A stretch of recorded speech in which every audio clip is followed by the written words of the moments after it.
But yeah, I think this is going to be a really interesting kind of tie-in from what some of the other topics that we've heard about this morning and things that we've been discussing. And as we mentioned, the kind of focus on this is going to be around how can we actually work with the natural areas that we currently have, or restore some of the natural areas that we have to be able to provide these really important services, and in this context around flood risk reduction and focusing again on the inland component of flood risk reduction. So, as we mentioned, my name is Cheeseman, and I work for Nature MB. So we're an organization that works to celebrate, conserve, and protect New Brunswick with a group that calls ourselves the Maritime Natural Infrastructure Collaborative. This is a really fancy kind of phrase for basically a group from of organizations and academics and government officials from New Brunswick, Nova Scotia, and PEI, who are kind of working on this idea of how can we actually work with our natural systems that are currently around us to help adapt to climate change, and specifically looking at this idea of flood risk reduction. So what we're doing is we're looking to do a lot of education and collaboration around this topic, and also develop some tools that will hopefully be useful for decision makers that so they can start to look at these topics and incorporate it specifically within some of their land use decisions. So to give a little roadmap of what I want to kind of focus on today. First, I'm going to kind of introduce some of the key concepts that are associated with this idea of working with nature. Then we're going to look at some examples of how can nature help. So my presentation is titled Hold It, Slow It, and Absorb It. So we're going to talk about all three of those topics and how nature can help us hold that water in place. And then we'll look at some strategies and case studies from different areas and different regions to think about this a little bit more. And before we kind of drill right into it, I just wanted to talk a little bit about some of these key concepts. So we've heard the word watershed, drainage basin, these types of words a lot today. So just to kind of talk a little bit about that. So a watershed is really any region that holds all the rain and surface and groundwater in a particular area. And in a lot of cases, we can think of this as kind of the diagram that I have here. So we have a watershed boundary, which is an area of higher elevation, typically, where when water falls, it kind of collects and goes through, different aspects of the ecosystem, whether it be a river or floodplain streams. In a lot of places, our communities are all within watersheds, so everyone actually lives in a watershed. And so, thanks to Kelly and Cole, who provided me this awesome image of some of the local watersheds that are around us. So as we can see, as an example, here in Sackville, we're in the Tantramar River watershed. So the idea of this being that anytime we have a rain event or our water's flowing through our communities, this is kind of how we want to perceive this, to think about all the water that's flowing in the Tantramar River watershed is moving through this certain system, and water that falls, whether it be rain or other types of events in kind of the Port Elgin area, that's a different watershed, and that water is dealt with differently. And so just to give a little bit of context as well around flooding and flood risk. So in New Brunswick, as many of you are aware, we've had this kind of increase in the frequency and extent of flooding in the recent years. And this type of situation has caused a lot of direct and indirect impacts in our community. So we talk a lot about damages to our homes and our businesses, but another key thing we want to think about is kind of the stress and anxiety that comes with dealing with flood risk and dealing with flooded basement or insurance claims and these types of things that can be really challenging for people. And so because of this increased risk and these challenges, there's really a need for new innovative solutions. And this is where kind of our idea behind this project and thinking about how nature can help really starts to come into play. And so to talk about this, what we need to consider is the fact that nature provides various benefits to our lives and to our communities. And it does this in many different ways. So we get direct services from nature, so these are things such as food, water, and these types of things. We have indirect services. This is going back to how nature can help us actually reduce our risk of flooding, helps keep us safe and protects us from these types of events. And we also have cultural services like recreation, and when we're able to experience nature, there's a lot of knowledge around the idea that nature helps enhance both our physical and mental well-being. So these are kind of some of the various services that nature provides, and what I hope to do kind of through some of the stories that I'm going to tell is around how we can actually work with these systems, work with our forests, work with our wetlands, and work with our floodplains too, to help hold on, slow down, and absorb water when it comes to addressing flood risk in our communities. So it's going to be kind of more of a high-level discussion in terms of kind of what basic systems are really important in terms of how we can deal with water. So the first kind of example comes to our forests, as we've talked about this a little bit already too, but forests around our communities, especially when they're in the headwaters or the kind of the top or the higher elevation portions of our watersheds, are really great at holding on to water. So when water falls through rain, for example, onto our forest, the needles and leaves can intercept some of this rainwater, which prevents it from flowing downstream in our communities. Also, because trees have roots and roots absorb water on a regular basis, there's a lot of capacity within those soils for water to actually absorb back into the ground and prevent it from flowing downstream again into our communities. So you can think of this as, if we were to remove these types of systems, then essentially what we're doing is putting plastic wrap, for example, over the landscape, so that water is going to rush directly over that plastic wrap and downstream into our communities and affect us. And so this is an example of some of the really important benefits that forests can provide us in this context. There's a town called Pickering, which planted around 40,000 trees as an attempt to look at how it can work with forests and work with trees to help manage its flood risk. And in this case, during a major storm event where over 50 millimeters of rain fell in around 36 hours, they realized that the peak river flow the river that goes through the community was actually reduced by 20%, which really helped reduce the amount of flooding that the community experienced. And one of the other components that actually Adam mentioned in his presentation as well around naturalized stormwater ponds and how they act to not only hold on to stormwater, but also helps to filter our water that we rely on to drink. What I like to do when I talk about these kinds of things is kind of highlight the many benefits that the natural systems can provide. So when we think about a forest as not only a system that helps us avoid runoff and avoid flooding, but it also provides recreation space, helps cleans our water, it helps control erosion through anchoring and roots, and provides us with food and medicinal services as well, as a lot of our medications, for example, come from tree bark and different components of trees. So now moving into this idea of slowing down water, how can nature help with this? Well, there's these things called floodplains, and so we've talked about that a little bit today as well. Floodplains are kind of natural areas along water courses that water naturally flows into during an event when a river might overtop its banks or when flooding may be prevalent. And so with these floodplains, what this allows to do is it allows the water to spread out, and by doing so it slows it down, which then reduces, again, the speed at which, or the amount of water that which reaches our communities and can impact us. And so it reduces possible damage downstream, and so when we avoid also constructing in these really important areas, we make sure that we're not putting ourselves at risk. So a lot of times, we tend to know quite a bit about flooding nowadays, and we're starting to get better at kind of predicting where this flooding might be occurring in the future and during current scenarios. And so if we're able to avoid construction in these types of areas that are regularly flooded, that can be really a positive way forward as well in terms of reducing our risk. And so in East Hants, just a county not too far away in Nova Scotia, they actually did a study with an engineering firm looking at how the development in their floodplain was impacting water that flew into the communities downstream. And what they found was that even limited development, a few farms and a few homes, did impact the amount of sediment and also the amount of water that was actually going into the downstream areas and causing some flooding and some other issues in those areas. And so what they recommended is new procedures and new retrofits to make sure that a lot of times when water's falling on these properties or falling in these areas that is contained within that site. And that kind of goes back to what Adam was talking about earlier with the naturalized stormwater ponds.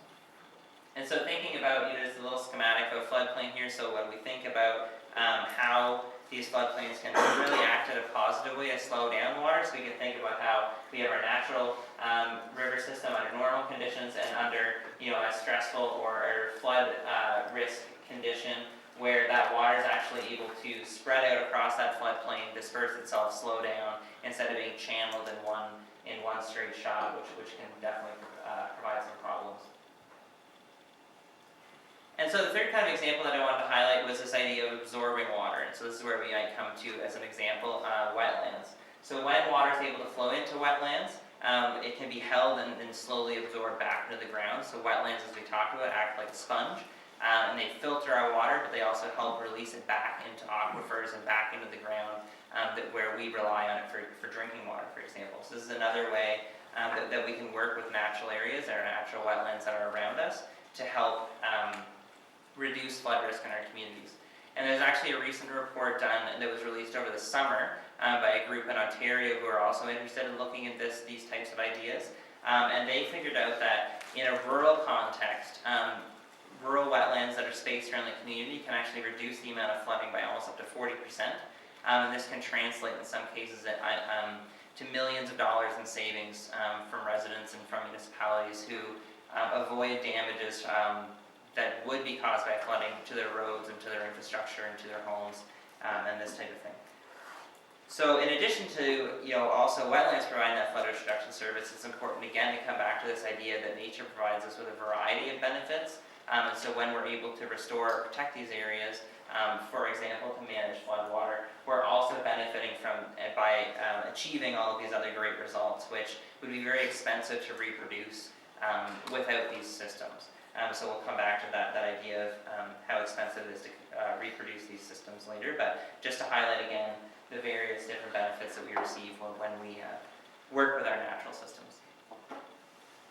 And so now I just want to provide a little bit of an example to show how some of this thinking has been applied in kind of a real world context.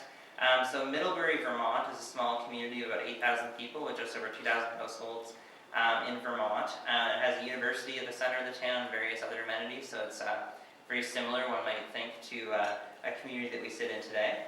And in 2011, Vermont experienced Tropical Storm Irene, which was a major storm that impacted a lot of the smaller communities within the watershed that Middlebury sits. And specifically, this tropical storm damaged a significant amount of infrastructure, including 500 miles of roads, various culverts, bridges, and many homes, and caused a lot of damage and a lot of a need for significant emergency response. But interestingly, once the storm was over and they started to look at where these impacts were felt the greatest, they realized that in Middlebury there wasn't that much damage that had happened. And so when kind of looking at what was going on here, they realized that in the upstream or above the Middlebury community where the water was flowing from, where it was falling, in the watershed and kind of channeling down towards Middlebury, they had an extensive kind of complex of natural floodplains, which we talked about, and wetlands, which we talked about. And what that did is actually reduce the amount of water that was able to reach that community and inundate those homes and those businesses and cause damage. And so in this case, in the case of Hurricane Irene, they estimated that the small community saved about $1.8 million in damages. And when doing some calculations about how much this is actually worth per year when looking at weather patterns and new climate patterns, they realized that they could save a significant amount of money each year by maintaining these floodplains and these wetland complexes. And they did this through an approach of kind of refocusing on reestablishing those connections between floodplains and wetlands, making sure that water had a way to flow through the natural system, and basically just allowed nature to do its work. And so in a lot of cases, they looked at purchasing land or working with private landowners to make sure that they would leave wetlands intact on their properties and these sorts of things. And going back to this idea that nature can do these jobs for us, and as some of our partners who are involved in this project say, nothing plans better than nature. So we can turn to nature as offering potential solutions for us in the long term.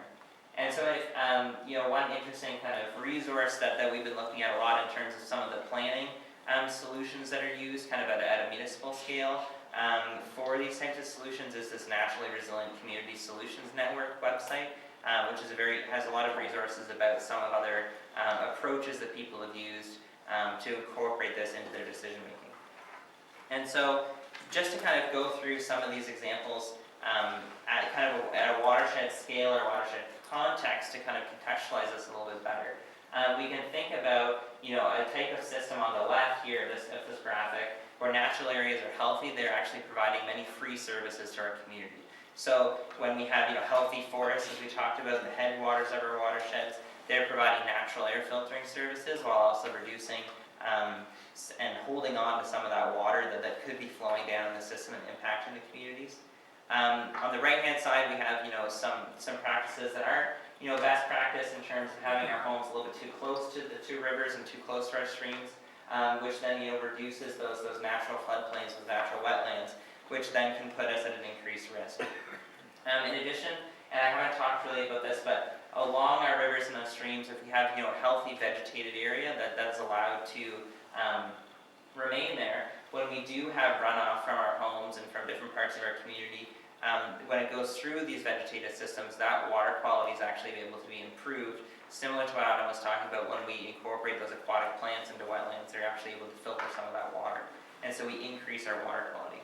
And going back to this idea of working with nature and how it provides low cost or free services for us, when we do impact water quality, as we see on the right hand side here, the challenge then becomes, okay, then we need, how do we clean the water for our community? So there's some cases, New York City being a token example of this. So New York City was tasked with the need for new water quality standards a few decades ago, and they looked at, okay, we're obviously going to need to construct a new water treatment plant to clean water for our residents of the city.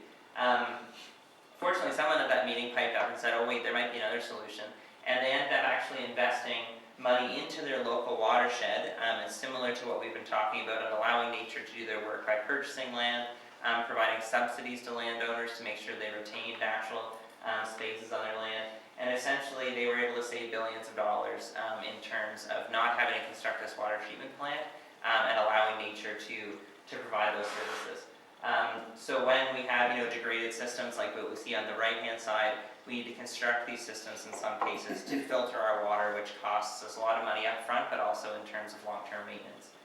And because of this as well, we're going to see higher costs to manage downstream erosion and downstream flooding as well when it comes to these types of systems. So again, it's thinking about how we can work best with what is provided to us, and how we can think about the many benefits that nature provides to us, not only for recreation and for visiting, but also for protecting us from some of these events.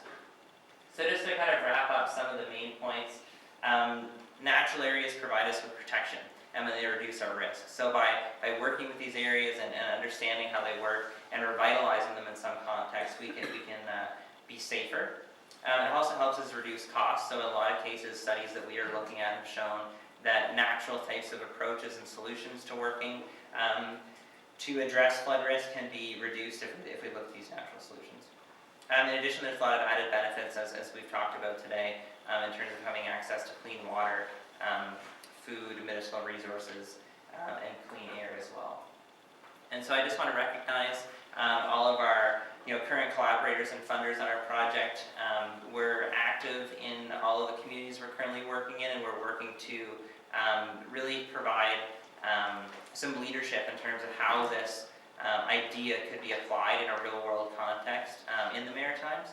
And so we have lots of information at the back tables as well, and I'll be around to chat more with any of you about our specific projects and kind of what we're working on. And I have my contact information on here if anybody's interested in getting in touch. So thanks for listening.